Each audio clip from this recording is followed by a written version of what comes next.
जय माता दी। आप सभी को कैसे हैं आप सभी। आशा करता हूँ आप सभी अच्छे होंगे, स्वस्थ होंगे। माँ भगवती आप सभी का कल्याण करे, आप सभी का मंगल करे। आज की इस वीडियो में मैं आपको भैरव जी की एक छोटी सी साधना बताने वाला हूँ। इस साधना को कोई भी व्यक्ति कर सकता है, कोई महिला हो, कोई पुरुष हो, कोई बच्चा हो, कोई बुज़ुर्ग हो, कोई भी व्यक्ति इस साधना को आसानी से कर सकता है।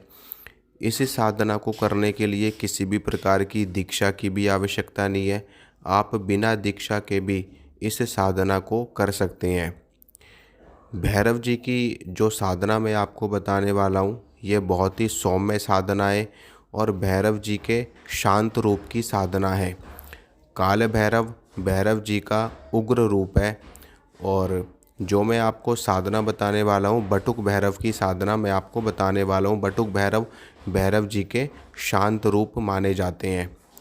और इस साधना को जो मैं आपको मंत्र बताऊंगा, इस मंत्र को कोई भी व्यक्ति आसानी से जप सकता है, चाहे उसकी दीक्षा हुई हो, चाहे उसकी दीक्षा ना हुई हो। इस मंत्र का जाप करके आप भैरव जी की कृपा प्राप्त कर सकते हैं, भैरव जी की सिद्धि कर सकते हैं।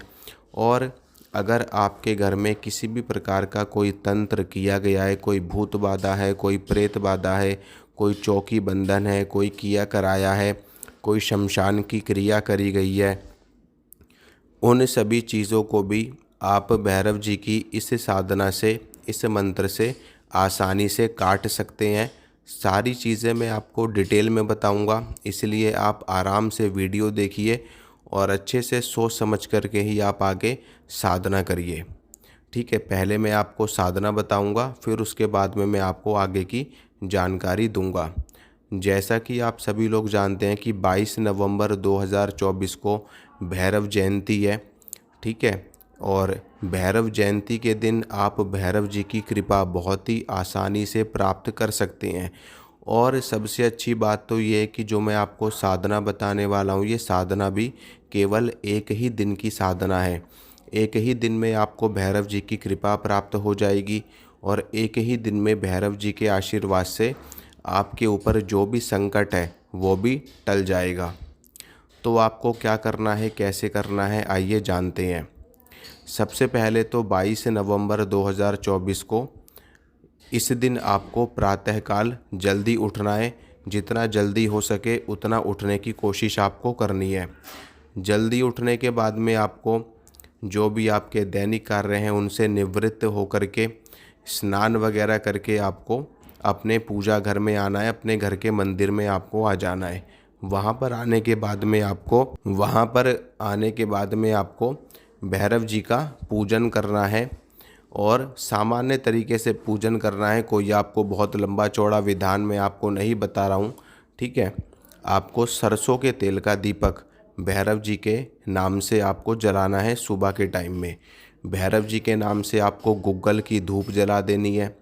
ठीक है, और सामान्य तरीके से आपको भैरव जी का पूजन कर लेना है। सिंदूर का टीका या काजल का टीका आप भैरव जी को लगा सकते हैं और लड्डू का भोग या फिर इमरती का भोग आप भैरव जी को लगा सकते हैं।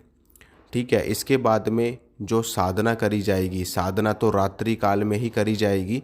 आप अपनी साधना का संकल्प प्रातः काल भी ले सकते हैं।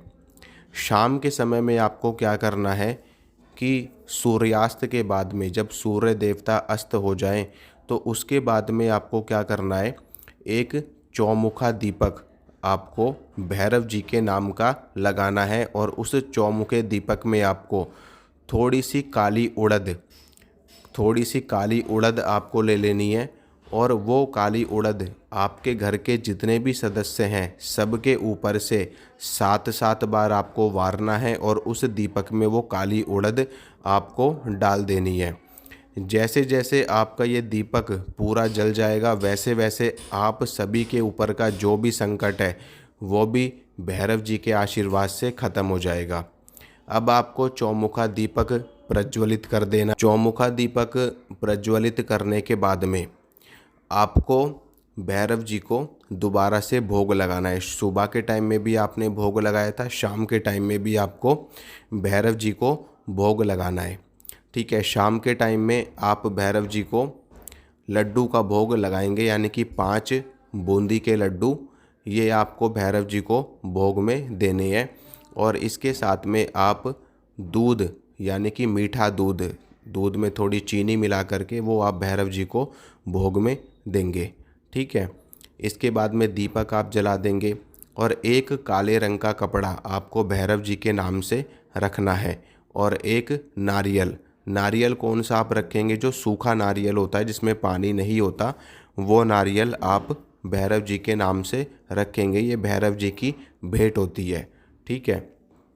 उसके बाद में आप संकल्प करके कि हे भैरव जी, आप मुझ पर, मेरे परिवार पर कृपा कीजिए। घर परिवार में जो भी दिक्कत परेशानी आप उसको दूर कीजिए। जो भी तंत्र मंत्र किया कराया है उसको आप दूर करिए। इस प्रकार से संकल्प करने के बाद में फिर आप रुद्राक्ष की माला लेकर के, रुद्राक्ष की माला लेकर के जो मैं आपको मंत्र बताने वाला हूँ, इस मंत्र का जाप आपको करना है। जाप करने से पहले, भैरव जी का पूजन करने से पहले आपको गणेश पूजन जरूर करना है। गणेश पूजन करने के बाद ही आपको भैरव जी की उपासना करनी है। ठीक है।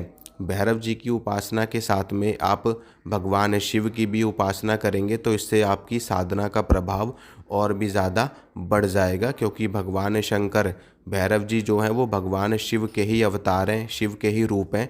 तो शिव की पूजा करने से आपकी साधना का तेज और भी ज़्यादा बढ़ जाएगा। ठीक है। अब इसके बाद में रुद्राक्ष की माला लेकर के 108 माला, पूरी की पूरी 108 माला आपको, जो मैं मंत्र आपको बताने वाला हूँ, इस मंत्र का जाप आपको करना है। ओम श्री बटुक भैरवाय नमः, ओम श्री बटुक भैरवाय नमः, ओम श्री बटुक भैरवाय नमः। छोटा मंत्र है, आप आसानी से इस मंत्र की 108 माला कर सकते हैं। तो 108 माला आपको इस मंत्र की जपनी है। उसके बाद में 11 माला से आपको हवन भी करना है रात्रि काल में ही। ठीक है। हवन करने के बाद में आपकी साधना पूरी हो जाएगी। ठीक है। अब आपको एक दो चीज़ें और करनी है, वो मैं आपको बता रहा हूँ। जो आपने दीपक लगाया है भैरव जी के नाम का, चौमुखा दीपक, ये चौमुखा दीपक जब तक आपकी साधना चलेगी तब तक ये दीपक जरूर जलना चाहिए। दूसरी चीज़, इस दिन आप ब्रह्मचर्य का पालन करेंगे कठोरता के साथ में। बिल्कुल भी आपसे कोई गलती नहीं होनी चाहिए। बिल्कुल भी आप स्त्री का स्पर्श भी नहीं करेंगे। ठीक है। पूर्ण रूप से ब्रह्मचर्य का पालन आपको करना है और पूरे दिन आपको सात्विक भोजन ही लेना है।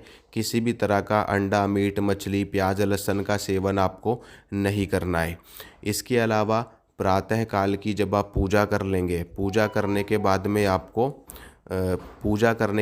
आपको कम से कम 1.25 लीटर दूध आपको कुत्ते को पिलाना है। जो भी आपको कुत्ते मिले, काले रंग के मिले तो और भी अच्छा है।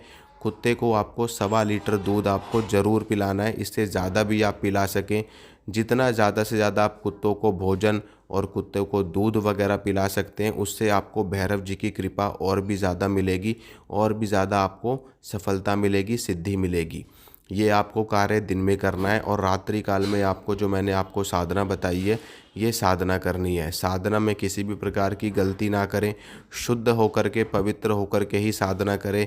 रात को भी आपको स्नान करके ही साधना पर बैठना है।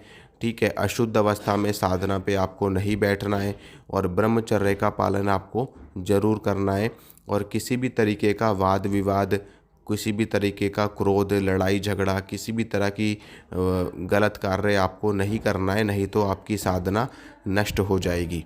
ये एक दिन की साधना है। एक ही दिन की साधना में भैरव बाबा के आशीर्वाद से, भैरव बाबा की कृपा से आपके जीवन के जो भी कष्ट हैं, जो भी दिक्कतें हैं, जो भी परेशानियां हैं, वो ख़त्म हो जाएंगी और आपके जीवन में धन धान्य की प्राप्ति होगी आपको, और आपके शत्रुओं का भी नाश होगा। अगर आप कोर्ट कचहरी के मामलों में फंसे हुए हैं, आपको शत्रु परेशान कर रहे हैं, तो शत्रुओं का भी नाश हो जाएगा आपकी इस एक दिन की ही साधना से।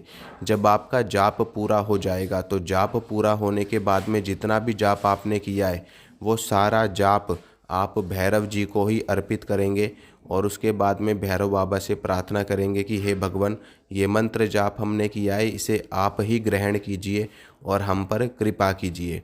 उसके बाद में आप हवन करेंगे, तो तब जा कर के आपकी साधना पूरी मानी जाएगी।